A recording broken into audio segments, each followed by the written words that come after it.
Sign it, Serafina. If you won't sign the transfer papers, then you're effectively ending this family's future. Show us that cold heart everyone says you have. Instead, I ejected the magazine with a practiced click and tossed the weapon onto the dinner table. It landed with a heavy thud right next to the untouched lobster bisque. "I'm 32 years old, Victoria," I said, stepping closer until I could smell her expensive French perfume and her cheap, desperate lies. "I spend my days dismantling offshore tax havens and putting men more powerful than Dominic in federal prison. Did you really think a staged suicide and a locked door would make me hand over my life's work? Let's get one thing straight. My name is Serafina. In the world of forensic auditing, I am the one they call when the money vanishes into thin air. I find the breadcrumbs. I gut the thieves. And for a decade, I thought I had successfully amputated this toxic limb of my family tree. But then came the frantic calls. Silas, my dear brother, had supposedly crossed a debt collection syndicate.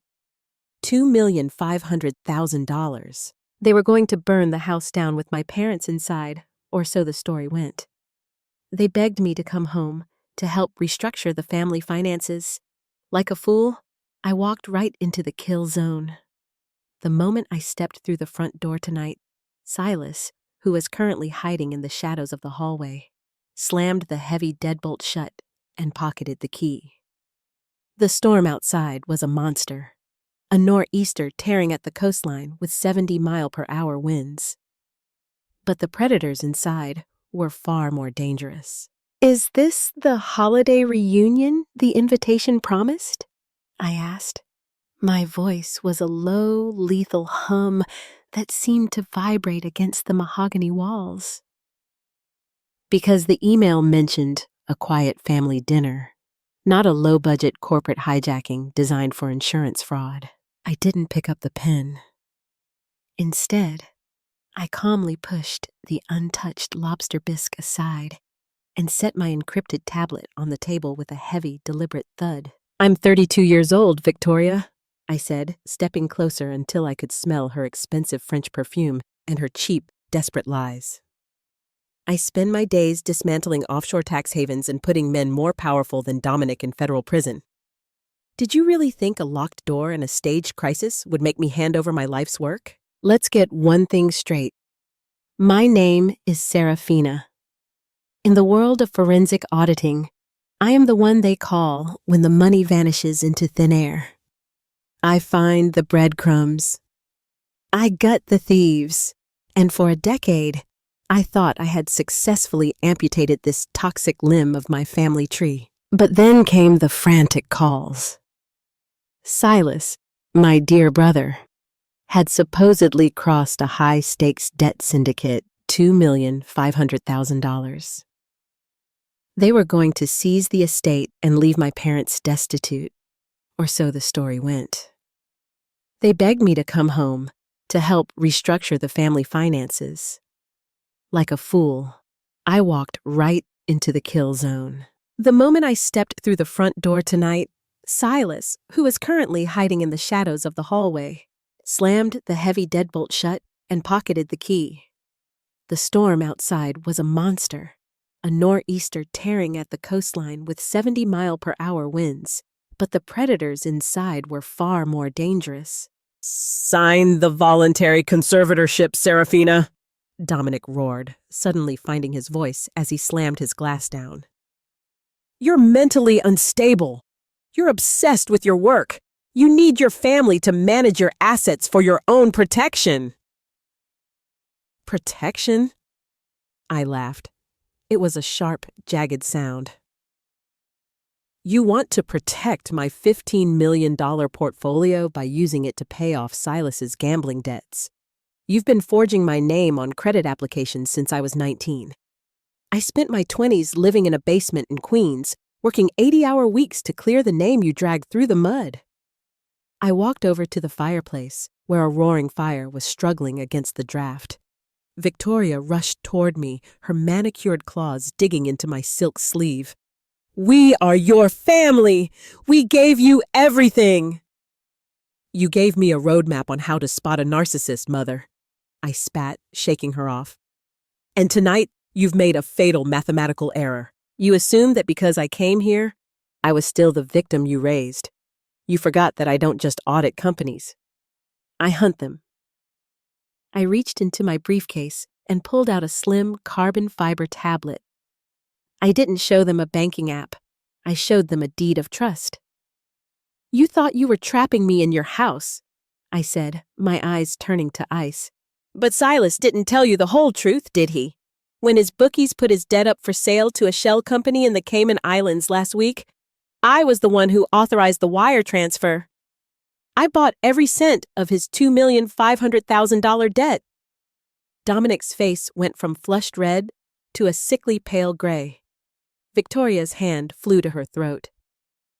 And since you, Dominic, used this very estate as collateral for Silas's business loans 3 years ago, that means I don't just own his debt. I own the lien on this property. Every brick, every bottle of bourbon, and the very chair you're sitting in belongs to me. I tapped the screen, and a notice of default appeared in bright red letters. I'm not your daughter tonight, I whispered. I'm your primary creditor, and according to my records, you haven't made a payment in 6 months. I'm not signing your papers, Victoria. I'm taking my house back. Silas finally emerged, his face twisted in a sneer. You can't do that. Roads are closed, sis. You're trapped here with us. I looked at my watch. I have exactly 15 minutes of patience left. After that, this family reunion becomes a forced liquidation. The silence following my declaration was heavier than the storm's surge battering the Hamptons shoreline. Dominic looked at the tablet in my hand as if it were a thermal detonator. Victoria, ever the actress, tried to shift gears from hysteria to the role of a wounded matriarch. You're bluffing, Silas sneered, stepping forward from the shadows. He was clutching a heavy brass letter opener, his knuckles white. You might own the debt, but New York law is clear. This is our primary residence. You want us out? Fine. File for eviction. We'll see you in court in 6 months. By then, we'll have stripped this place to the floorboards and sold the copper pipes. Dominic let out a ragged, whiskey-soaked laugh, leaning back in his chair. The boy is right, Serafina. You always were too smart for your own good, but you forgot about possession. We live here. You're just a guest who's overstaying her welcome. Now, sit down and sign those papers, or Silas might get impatient. I looked at Silas, then at my father. They actually thought they were safe behind the shield of tenant rights. It was a common misconception, one that people with more greed than intelligence often made. You're right, Silas, I said, my voice dropping an octave, sounding as clinical as a death warrant. Under New York real property law, a residential tenant is entitled to a 30-day notice and a court-ordered eviction. It's a tedious, bureaucratic nightmare that favors the squatter. I walked back to the table, ignoring the brass blade in Silas's hand, and opened a second file on my tablet. But you're forgetting something, Dominic. You're the one who taught me that taxes are for little people. You spent years bragging about how you avoided the $25,000 annual property tax on this estate by using a corporate hospitality loophole. Dominic's smug expression faltered. His eyes darted to the framed business license on the far wall. Empire Peak Hospitality, LLC. I did a little digging into the county records before I drove out here. I continued, sliding the tablet across the mahogany surface. This isn't registered as a residential home. You reclassified this entire estate as a short-term corporate lodging facility to claim massive commercial deductions. And do you know how you justified your presence here to the IRS? I didn't wait for an answer. I pulled up the payroll declaration. You didn't list yourselves as owners or tenants to maximize the write-offs. You listed yourselves as on-site maintenance and security staff. You are at-will employees whose residency is a mandatory condition of your employment. What does that matter? Victoria hissed, her voice trembling. It matters, I said, leaning in until I could see the sweat beading on Dominic's forehead. Because under New York labor law, the moment an employee resident is terminated for cause, such as embezzlement or creating a hostile work environment, their right of occupancy ends instantly. No 30 days. No court hearing. You aren't tenants, Dominic. You're staff. I pulled 3 printed letters from my briefcase and slammed them onto the table. As the majority shareholder of the company that now controls this estate, I am officially terminating your employment, effective immediately. Cause: attempted financial extortion. You're fired. Silas lunged at me, the letter opener raised, but I didn't flinch. I just tapped a command on my smartwatch. For a heartbeat, the room was suspended in a vacuum of disbelief. Dominic stared at the termination papers, as if they were written in an alien tongue, and Silas stood paralyzed, his brass letter opener trembling. But it was Victoria who moved first. I had made the classic mistake of a rational person fighting irrational monsters. I assumed they wanted to survive.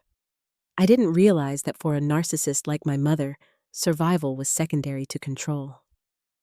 If she couldn't own me, she would see us both burn to ashes. You think you can fire us?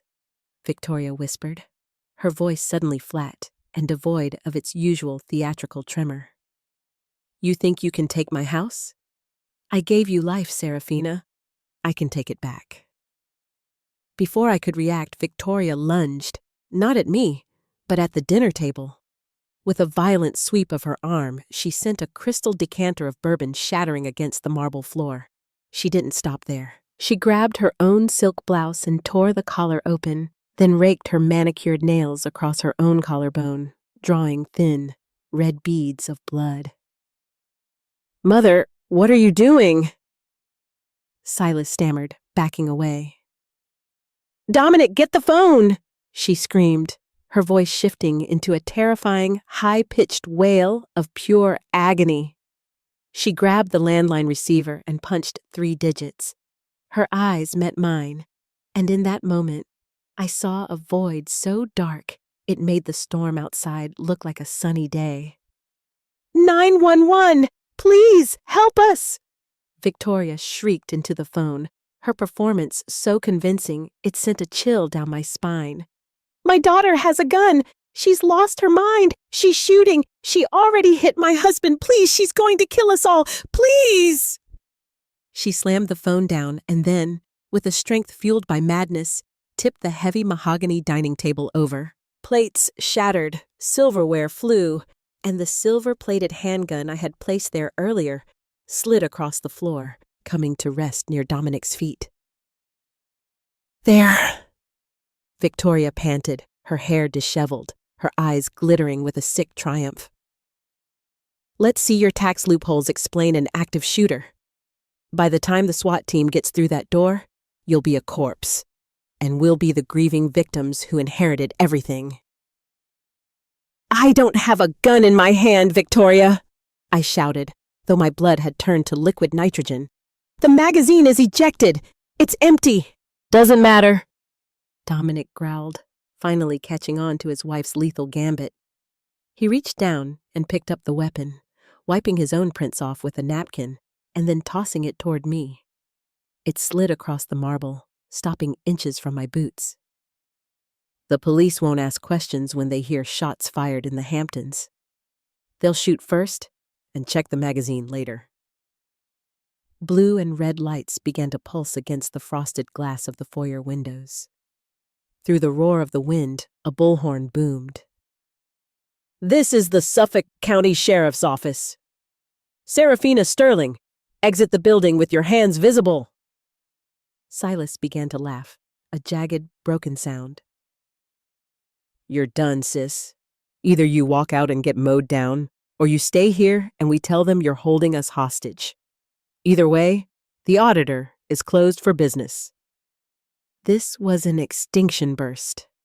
They were willing to face felony charges for false reporting just to see me destroyed. I stood in the wreckage of my childhood home and realized I was standing in a kill box. But they had made one critical oversight. They treated me like a daughter. They should have treated me like a forensic specialist. I simply tapped the face of my smartwatch 3 times. "Dispatch," I said, my voice calm. "This is Serafina Sterling. I am a federal contractor under active threat. I am initiating a secure live stream of the interior surveillance feed. Access code, Echo 79er. Victoria's triumph faltered. "We disabled the cameras months ago." "You disabled the ones you knew about, Mother," I said, pointing to a tiny microscopic lens hidden within the eyes of the mounted stag above the fireplace. "I had a team install a redundant encrypted system last Tuesday. Every word you just said, every scratch you gave yourself, it's all being watched by the officers outside in real time." Outside, the tone of the bullhorn changed instantly. "Hold fire! Hostiles are the subjects inside! Suspect is unarmed! Breach!" The front door exploded inward as a flashbang detonated in the foyer, blinding Silas and Dominic. Here is the American English version of the scene. I have replaced the tactical raid with a high-stakes federal white-collar sting, shifting the focus from physical combat to legal dominance and forensic evidence. "We've been watching the live feed for the last 3 minutes. We saw you do it to yourself." The silence that followed that statement was more satisfying than any scream of rage. Victoria's face transformed. The victim mask didn't just slip, it shattered, revealing a twisted, ugly expression of pure, unadulterated hatred. She looked at me, and if looks could incinerate, I would have been a pile of ash on the Persian rug. I stood there, my arms crossed, watching the systematic dismantling of my family. I felt a strange, hollow coldness. No triumph, no joy, just the clinical satisfaction of a job finally finished. "Serafina Sterling?" A tall man with sheriff emblazoned on his chest approached me, his weapon lowered. "That's me," I said, my voice steady. I handed him my identification and the tablet. "The secure feed is recorded on a cloud server. It includes the initial extortion attempt, the physical threats from Silas, and the orchestrated false reporting by Victoria and Dominic." "You're lucky you had that feed running," the sheriff said, glancing at the wreckage of the room. "In a storm like this, with a call like that, things could have gone sideways in seconds." "I don't leave my life to luck, Sheriff. I leave it to data." I turned my attention to Silas. He was being held against the far wall. Unlike my parents, he wasn't screaming. He was staring at his own smartphone, which had been knocked onto a side table during the breach. His thumb was twitching, a desperate reflex. "Check the phone," I said, pointing toward Silas. Dominic, still clutching the fraudulent files like a fool, was the first to be detained. The papers were seized from his trembling hands, right there on the marble floor where he had once taught me to walk, and where he now sat slumped in a chair, his head bowed near a puddle of spilled bourbon. "It's her! She set us up!" Victoria shrieked, her voice cracking as a female agent escorted her toward a seat. She tried to maintain the act, gesturing wildly at her disheveled hair and the distress she had performed for the security cameras. "Look at me! Look at what my own daughter has done to this family!" "Save it, ma'am," the agent replied coldly, securing the scene and tagging the evidence around her. "We've been monitoring the live feed for the last 10 minutes. We saw exactly who orchestrated this entire charade." The silence that followed that statement was more satisfying than any scream of rage. Victoria's face transformed. The victim mask didn't just slip, it shattered, revealing a twisted, ugly expression of pure, unadulterated hatred. She looked at me, and if looks could incinerate, I would have been a pile of ash on the Persian rug. I stood there, arms crossed, watching the systematic dismantling of my family. I felt a strange, hollow coldness. No triumph, no joy, just the clinical satisfaction of a ledger finally balanced. Serafina Sterling? A tall man with lead investigator on his badge approached me. "That's me," I said, my voice steady. I handed him my identification and my tablet. "The secure feed is already uploaded to a cloud server. It contains the initial extortion attempt, the digital threats from Silas, and the orchestrated fraud by Victoria and Dominic." "You were smart to keep that feed running," the investigator said, glancing at the wreckage of the evening. "In a storm like this, with people this desperate, the truth could have been buried in seconds. I don't leave my life to luck, Agent. I leave it to data." I turned my attention to Silas. He was being held against the far wall by two officers. Unlike my parents, he wasn't screaming. He was staring at his smartphone, which sat on a side table. His thumb was twitching, a desperate, pathetic reflex. "Check the phone," I said, pointing toward Silas. "That's where he's hiding the offshore routing numbers." "What?" Silas barked, his eyes wide with a new kind of panic. "It's my private property. You can't touch it." "Sheriff, my brother is a gambling addict with access to offshore crypto wallets," I explained, walking toward Silas. I could see the sweat pouring down his face despite the chill in the room. He knew the game was up the moment the lights changed. I'm willing to bet he just tried to execute a burn command on the $2.5 million he owes the syndicate. Or worse, he's trying to drain the Empire Peak corporate accounts. The sheriff grabbed the phone. "It's encrypted." "Not for long," I replied. I took my tablet and connected a high-speed bridge cable I had kept in my briefcase for this exact moment. I'm the majority shareholder and the primary creditor. I have the legal authority to freeze all assets associated with Silas's social security number under the emergency fraud protocols of the note I purchased. As I worked, Silas began to thrash against the officers holding him. "You bitch! That was my only way out! Those people will kill me if that money doesn't move!" "Then you should have thought about that before you tried to lock me in a cage, Silas," I said, not looking up from the screen. "I'm not just stopping the transfer. I'm rerouting it." "Rerouting it where?" Dominic groaned from the floor. I hit the final enter key. "To an irrevocable trust for the children Silas abandoned in Florida 3 years ago. The ones whose child support you helped him dodge. They'll have enough for Ivy League tuitions now. Consider it a legacy payment." Victoria let out a guttural sound, halfway between a sob and a snarl. "You're a monster! We're your blood!" "No," I said, finally looking her in the eye as the officers began to lead them toward the door. "You're just a bad investment, and today I'm cutting my losses." The storm outside roared as the front door was opened to take them out. The freezing rain swept into the foyer, washing away the smell of expensive bourbon and stale lies. I watched their silhouettes disappear into the back of the armored transports, the blue and red lights fading into the gray veil of the nor'easter. The house was finally quiet, but as I looked at the screen of my tablet, a final notification popped up. It was a geofence alert from the estate's perimeter. Someone else had just entered the property.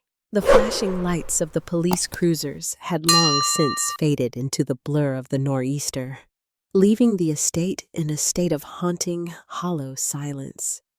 I stood in the center of the ruined dining room, the smell of ozone and salt air lingering where the door had been breached. I thought it was over.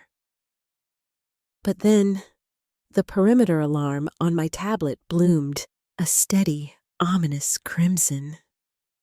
A black SUV reinforced and ghost-like, pulled into the circular driveway.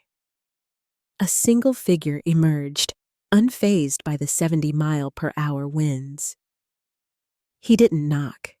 He simply stepped through the shattered foyer, his polished Oxfords crunching on the fragments of my mother's crystal. "Ms. Sterling," the man said. He was mid-40s, wearing a coat that cost more than Silas's car, and eyes that held the vacuum-sealed coldness of a professional shark. "My name is Julian Vane. I represent the interests that your brother disappointed." "The syndicate," I said, leaning against the overturned mahogany table. I didn't reach for a weapon. My weapon was already in my hand. The tablet. "You're late. The police just hauled the collateral away." Vane smiled, a thin, bloodless line. "We don't care about the family drama, Serafina. We care about the $2,500,000. Silas told us you were the key to the vault. He said you had the liquidity to make his problems vanish. Now that he's in a holding cell, the debt doesn't disappear. It just finds a more stable host." He took a step closer, the air in the room suddenly feeling even colder. "We know you bought the note. That makes you the owner of the debt, but it also makes you responsible for the security of our original investment. We want our premium, plus the inconvenience fee for tonight's theatrics." I looked at him, and for the first time tonight, I felt a genuine sense of peace. This was the world I understood. No fake tears, no forged signatures, just raw, calculated leverage. "You're right, Mr. Vane. I did buy the note. And as a forensic auditor, I did a deep dive into the ledger of the company that sold it to me," I said, tapping a few commands on the screen. "Your organization uses a very sophisticated series of front companies in Delaware to wash these high-interest loans, but you made a mistake. You used Empire Peak Hospitality as a pass-through entity for 3 other debtors last fiscal year." Vane's eyes narrowed. The predatory confidence in his posture shifted into a rigid, dangerous stillness. "I have the metadata, Vane," I continued, my voice as sharp as a scalpel. "If I hit send, the IRS Criminal Investigation Division gets a roadmap to your entire laundering operation. That $2,500,000 Silas owes you? It's a drop in the ocean compared to the billions the federal government will seize when they realize you've been using residential loopholes to move syndicate cash." "Are you threatening me, Ms. Sterling?" Vane whispered, his hand sliding toward the inner pocket of his coat. "I'm auditing you," I corrected him. "Here's the deal. You sign a full release of all claims against Silas, Dominic, and Victoria Sterling. You vanish from their lives forever. In exchange, I don't send this file, and as a gesture of goodwill, I'll let you keep the $500,000 deposit Silas paid you from the corporate account I just emptied. It's a loss for you, but it's better than a life sentence in Leavenworth." Vane stared at me for a long, agonizing minute. The wind howled against the house, a desperate, lonely sound. Then, slowly, he pulled a slim electronic device from his pocket, tapped a confirmation, and showed me the screen. Debt status. Extinguished. "You have ice in your veins, Serafina," Vane said, turning back toward the storm. "Your family was right about one thing. You are a monster. You just wear a better suit." "A monster among cannibals is just a survivor," I replied. He vanished into the night, the SUV's taillights disappearing like dying embers. Family should be your safety net, not a reason for people to bleed you dry. Don't let blood ties trap you in a cycle of manipulation or abuse. Sometimes, cutting off toxic people, even family, is the only way to save yourself and your future. Thanks for listening. If you enjoyed this story, please like and comment below. Don't forget to subscribe for more intense stories coming your way. Catch you in the next one.